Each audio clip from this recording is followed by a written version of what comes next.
આજનો દિવસ ખ્રિસ્તી લોકો માટે એક ખાસ દિવસ છે।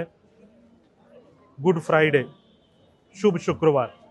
આજના દિવસે ખ્રિસ્તી ભાઈ બહેનો પ્રભુ ઈસુના જીવન મરણ ઉપર મનન ચિંતન કરીએ છીએ અને આજે એમનો સંદેશ અપનાવવા માટે અને એ સંદેશ જીવનમાં લાગુ પાડવા માટે અમે કોશિશ કરીએ છીએ અને આ જ સંદેશ દુનિયાને પણ આપવા માંગીએ છીએ। પ્રભુ ઈસુનો સંદેશ હતો પ્રેમ, શાંતિ અને એકતા અને ત્યાગ।